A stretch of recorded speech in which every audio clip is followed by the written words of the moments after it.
What's going on, guys? Mickle here, and in this video I have some critical updates for you guys regarding the Ripple and SEC case. I was just talking to John Deaton on Twitter about the court's newest motion to extend the lawsuit and allow the SEC to re-argue the fact that they have to hand over the Ethereum free pass speech to Ripple. You guys are not going to believe what the SEC is trying to do here, and when John Deaton explained it to me, it made me more sick with the SEC than I have been throughout this entire lawsuit. This is something you guys are gonna need to see, and it's a very critical update in this lawsuit going forward. Guys, towards the end of the video, I'm also gonna show you an updated calendar on exactly when these motions are gonna play out and the dates we need to be looking forward to for the most critical dates in this lawsuit going forward. If you guys are new to this channel or come here all the time, make sure to like and subscribe. I am so close to 15K subs. It means so much to me, and it helps me out so much when you guys interact with the channel. With that said, thank you guys so much, and let's jump right into it.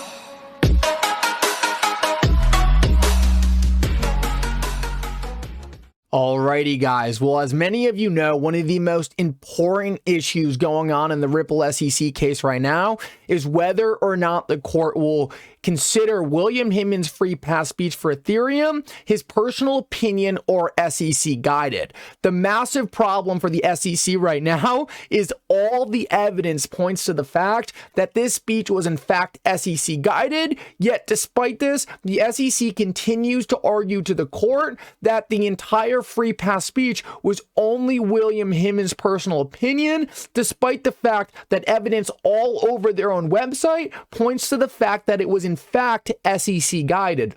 This is forcing the SEC to continuously lie to the court about all the facts and circumstances that surround this speech. They are doing everything they can to desperately argue the fact that this speech was not SEC guided because they know if it was in fact SEC guided, then every other cryptocurrency similar to Ethereum should also be given a free pass, and that would include XRP and ultimately sink their case against Ripple. Well, right here, we just have more evidence from the SEC proving that this entire thing was SEC guided. We have Eleanor Terry out tweeting out, so both Hinman and Clayton are now on record saying the W word. This can't be ignored. And I'm going to play this for you guys right here, and I bet you can guess what the W word is.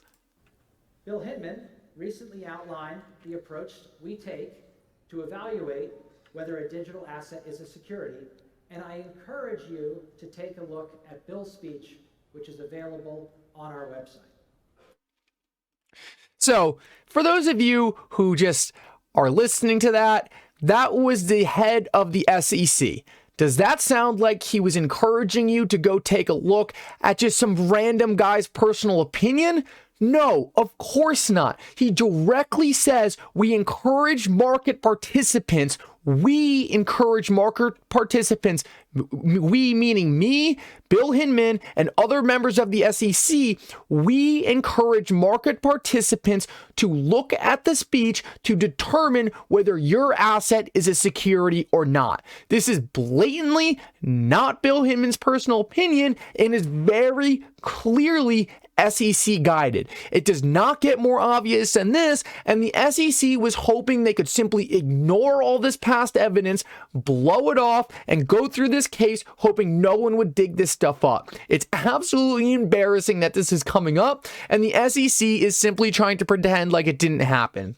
Because of this, I tweeted out to John Deaton and I said, John, even if this hurts Ripple getting the speech docs, doesn't this still hurt the SEC very badly in a different way? What does it mean for the SEC if this speech was SEC guided? And a quick background on this, the only reason Ripple was able to get the Ethereum free pass speech documents was because the court ruled the fact that that speech given by William Hinman was his personal opinion. In fact, if it was SEC guided, then Ripple wouldn't have access to the docs. So I was just simply asking John Deaton, isn't Ripple in a win-win here? Because no, whether this speech was SEC guided or not, the SEC is still going to find themselves in a massive issue.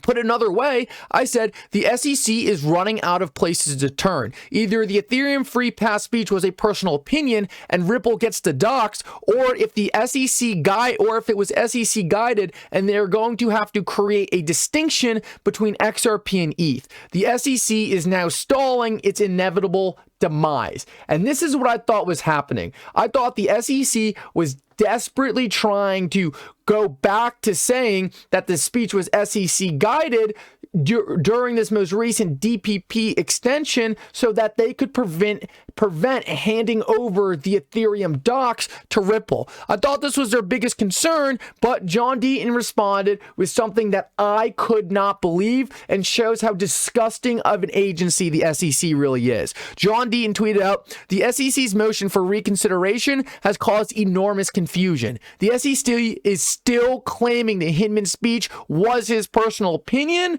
That hasn't changed. The SEC is not asking her to reconsider her finding. That fact is settled." So right here, John Deaton is saying the speech will be William Hinman's personal opinion going forward.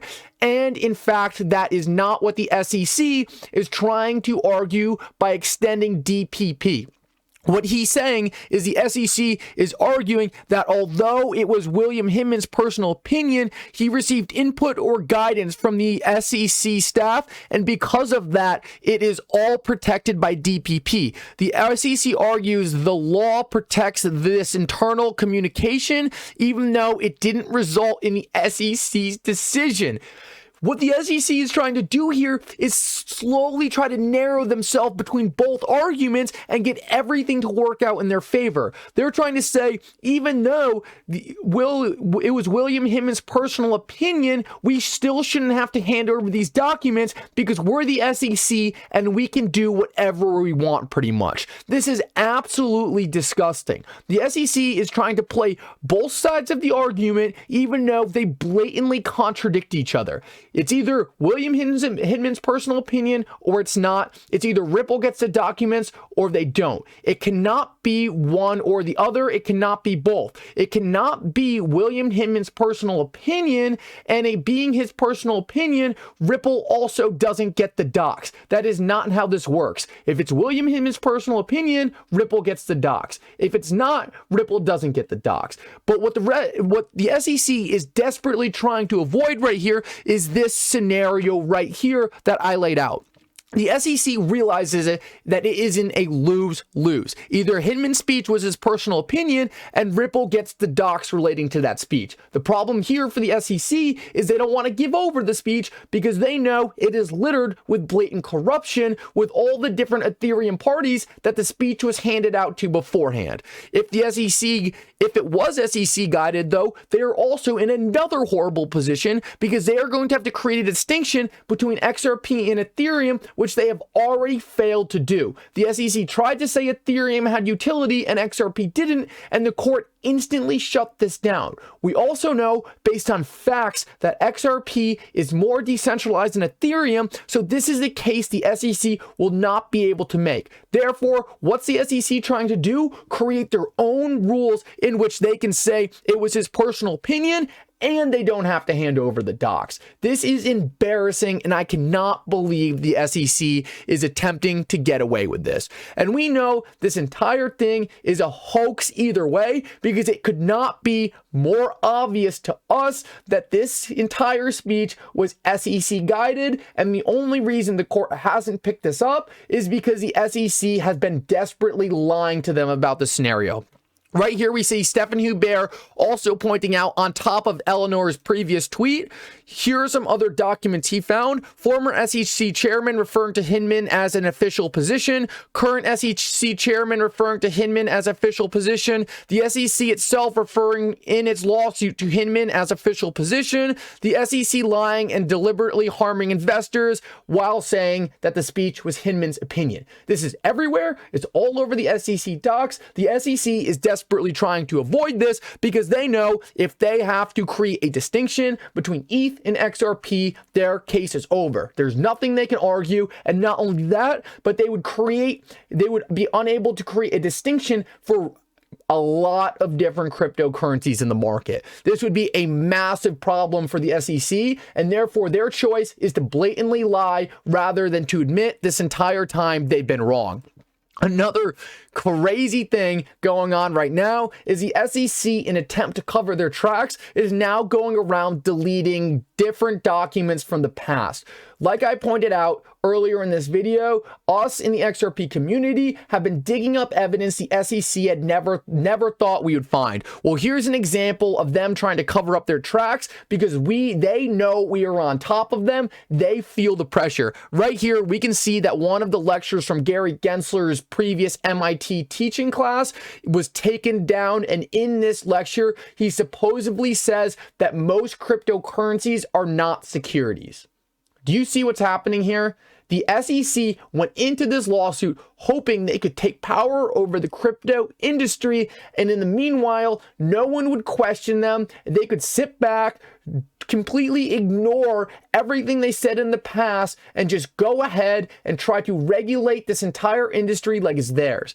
But what they did not account for is us coming up and digging up all the skeletons they left behind, and here's a desperate attempt by the SEC to try to cover this up. Let's keep moving though.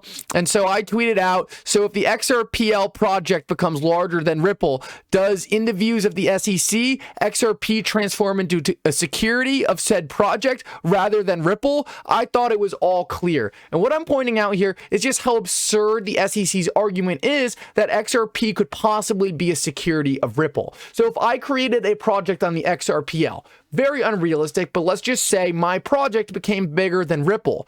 How would it make any sense that XRP would be a security of Ripple? If I was now the biggest user of the XRP ledger, by the SEC's argument, wouldn't XRP then become a security of me? It shows that the SEC had not even thought out most of their arguments. This entire thing is embarrassing, and it's pretty hilarious to this point that the SEC is yet to articulate a single reason in which XRP should be a security of Ripple. The last thing I want to get into, you guys, is just the most recent and the most updated dates in the Ripple SEC hearing. As we can see right here, the deadline for the SEC to file the motion regarding this DPP documents and trying to force themselves or trying to prevent themselves from handing over the Ethereum documents to Ripple is February 17th. Ripple will respond on February 25th, and then unless it gets extended, fact discovery should end February 28th. This is the date we need to be looking at right now. It's when we should expect things to really start heating up. Guys, I hope you enjoyed this update. I know we're in a pretty crazy time right now, but I really think we're coming to the end of it. Thank you guys so much for watching, and for now, Mickle out.